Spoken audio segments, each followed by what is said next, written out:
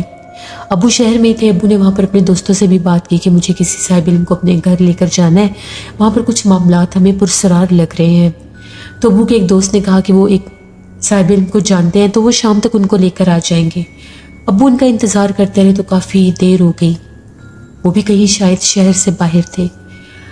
ابو جب واپس گھر کی طرف آ رہے تھے، ابو کو رات کو واپس آتے آتے 9 بج گئے۔ ہم لوگ بڑے پریشان کہ یہ جو گھر ہے شہر سے کافی دور ہے اور ابو ابھی تک نہیں آئے ہیں۔ اس وقت ابو جب واپس آئے تو تقریباً 9:30 بج گئے۔ ابو بہت گھبرائے ہوئے تھے، بڑی تیزی سے دروازہ کھٹکھٹا رہے تھے، جیسے پتہ نہیں کیا ہو گیا ہے۔ ہم لوگوں نے دروازہ کھولا، جلدی جلدی انہوں نے اپنا سائیکل اندر کیا اور بہت ڈرے ہوئے تھے، پیچھے پلٹ کر دیکھنے نہیں دے رہے تھے، بس کہہ رہے تھے جلدی سے دروازہ بند کرو اور کمروں کے اندر چلو۔ ہم لوگ سارے ایک ہی کمرے میں آ گئے کہ پتہ نہیں کیا ہوا ہے۔ امی نے کہا کہ سب خیر تو ہے، آپ اتنے کیوں ڈرے ہوئے ہیں؟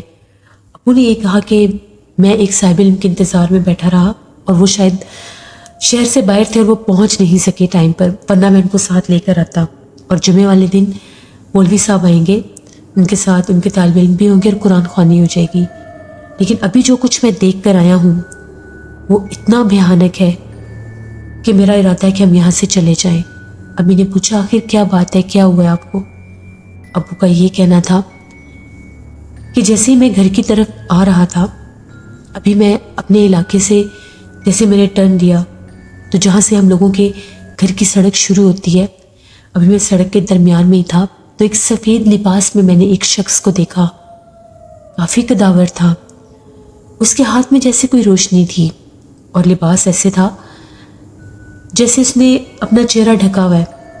چلتا چلتا میں جیسے اس کے پاس سے گزرنے لگا تو مجھے قدموں کی آواز ایسے آئی جیسے گھوڑے کے قدموں کی آواز ہے، جیسے ہم رات کو سن رہے تھے۔ تھوڑا سا اس کو دیکھ کے میں ڈر گیا کہ جو باتیں میں 2 دن سے سن رہا ہوں یہ تو اسی سے ملتی جلتی ہیں۔ جو ہی میری نظر پیچھے پڑی اس کے پیروں کی طرف، کیونکہ اس کے ہاتھ میں روشنی تھی، تو اس کے پیر ایسے تھے جیسے جانور کے پیر ہوتے ہیں، جیسے گھوڑے کے پیر ہوتے ہیں۔ میں نے خود دیکھا، چہرے والا حصہ اتنا کالا کہ کچھ دکھائی نہیں دے رہا تھا، بس اس کو دیکھنے کی دیر تھی۔ میں نے سائیکل بہت تیز کر لیا۔ جیسے میں اپنے گھر کے قریب پہنچا تو پیچھے سڑک خالی تھی، اس کا کہیں نام و نشان بھی نہیں تھا۔ اب صاحب علم بھی لانے کی ضرورت نہیں ہے، مجھے لگتا ہے یہاں پر بہت جنات ہیں، ہم نے بہت غلطی کی شہر کو چھوڑ کر اس ویرانے میں آنے کی۔ امی نے کہا کہ نہیں، ایک دفعہ بلا کر دیکھ تو لیتے ہیں، یعنی کیا ماجرا ہے کیا نہیں۔ ابو نے کہا کہ باہر نہیں سونا، چاہے گرمی ہے جو بھی ہے، ہم لوگ کمروں میں ہی سوئیں گے۔ کمرے کا دروازہ کھول دیا۔ آج بھی رات سے باہر آوازیں آ رہی تھیں، اتنے تیز پنکھے کی آواز کے باوجود باہر سے اس کی آوازیں آ رہی تھیں، وہی قدموں کی آہٹ، وہی گھنٹی کی آواز، جیسے وہ گھر کے باہر تک آتا تھا۔ اگلے دن 10 بجے کے قریب جب ہم سب لوگ ناشتہ وغیرہ کر چکے تھے، ابو کو بہت زیادہ بخار ہو گیا کیونکہ وہ ایسی مخلوق کے پاس سے ہو کر آئے تھے۔ تو وہ جو ابو کے دوست تھے وہ ان صاحب علم کو لے کر ہمارے گھر آ گئے۔ انہوں نے وہ گھر دیکھ رکھا تھا۔ جیسے وہ ہم لوگوں کے گھر آئے، آ کر ابو سے ملے، ابو نے رات والا سارا ماجرا بتایا، تو انہوں نے ابو کو دم کیا اور یہ کہا کہ وہ جو سفید لباس میں آپ جس کو دیکھتے ہیں وہ ایک جن ہے جس کا یہاں پر بسیرا ہے، اور وہ یہاں پر رات بھر چلتا پھرتا ہے۔ یا آپ یہ کہہ سکتے ہیں کہ وہ ابھی آپ لوگوں کو کوئی نقصان نہیں پہنچا رہا، لیکن یہ ساری جگہ اس کا ٹھکانہ ہے۔ اور جو کتے کے روپ میں آپ دیکھتے ہیں کہ اس مخلوق بھونکتی ہے، وہ بھی اس کو یہاں سے بھگانے کے لیے آتی ہے۔ وہ بھی جنات ہی ہیں۔ بعض اوقات جنات میں کچھ ایسی اقسام ہوتی ہیں جو دوسرے جنات سے مقابلہ کرتے ہیں، لڑتے ہیں، تو وہ کسی روپ میں بھی سامنے آ جاتے ہیں۔ جس جن کو آپ نے، جس مخلوق کو آپ روز دیکھتے ہیں آپ کے گھر کے باہر بھی آتا ہے، ابھی وہ اس علاقے کی، اس جگہ کی حفاظت کر رہا ہے، لیکن اگر کوئی چھوٹی سی بھی غلطی ہو گئی تو وہ نقصان بھی پہنچا سکتا ہے۔ میری صلاح مانی تو ابھی اس گھر کو چھوڑ دیں، شہر کی طرف لوٹ جائیں، اور جب یہ جگہ آباد ہو جائے گی تب یہاں پر آئیے گا۔ ہو سکتا ہے بہت زیادہ لوگوں کی آبادی میں آنے کے بعد وہ مخلوق یہاں سے چلی جائے۔ ابھی اکیلا آپ کا گھر ہے، اس لیے وہ آپ کے گھر کے باہر چکر لگاتا ہے اور دیکھتا ہے کہ یہاں پر کون آباد ہوا ہے۔ بس یہ بات سننے کی دیر تھی۔ اس کے بعد میرے والد محترم نے یہی فیصلہ کیا کہ ہم لوگ یہاں پر نہیں رہیں گے۔ 10-15 دن کے اندر اندر ہم نے پھر مکان بدلا، شہر کی طرف واپس چلے گئے، اس گھر کو بند کر دیا۔ جاتے تھے اس گھر پر چکر وغیرہ لگاتے تھے، وقت گزرتا گیا، 10-15 سال گزر گئے، وہاں پر آبادی آنا شروع ہوگی، بہت گھر بن گئے۔ جب وہاں پر گھر بنے ہم تو دوبارہ وہاں پر نہیں گئے رہنے کے لیے۔ پھر ہم لوگوں نے وہ گھر بیچ دیا، سیل آؤٹ کر دیا۔ پتہ نہیں اس کے بعد اس علاقے میں، اس آبادی میں اب تو اتنے گھر ہیں، وہاں پر کیا معاملات ہوں گے کیا نہیں۔ لیکن یہ تب کی بات ہے جب وہاں پر صرف ایک واحد وہی مکان تھا جو میرے ابو نے بنوایا تھا۔ تو یہ ایک سٹوری تھی جو خرم نے شیئر کی اپنے ابو کی زندگی کی، اور انہوں نے اپنی زندگی میں جس طرح سے اس سارے معاشرے کو فیس کیا، اور ان کے دادا جی نے جیسے وہ گھر بنایا جو میں نے آپ کے ساتھ شیئر کی۔ بہت شکریہ خرم آپ کا۔ جیسے یہ تھی آج کی ایک خوفناک کہانی، امید کرتی ہوں آپ لوگوں کو پسند آئی ہوگی۔ آپ لوگ بھی اپنی خوفناک کہانیاں شیئر کر سکتے ہیں ڈسکرپشن باکس میں دیے گئے ای میل آئی ڈی nushinbir57@gmail.com پر۔ اس کے علاوہ آپ لوگ مجھے کمنٹ باکس میں بھی سٹوری شیئر کر سکتے ہیں۔ ہارر سٹوریز اردو پر بھی میں سٹوری آن ایئر کروں گی، اس کو بھی وزٹ کریے گا اینڈ سبسکرائب کریے گا۔ اپنا بہت سا خیال رکھیے گا، اپنی ڈھیروں دعاؤں میں مجھے، میری فیملی کو ضرور یاد رکھیے گا۔ Thank you for listening my stories. Stay blessed. اللہ نگہبان۔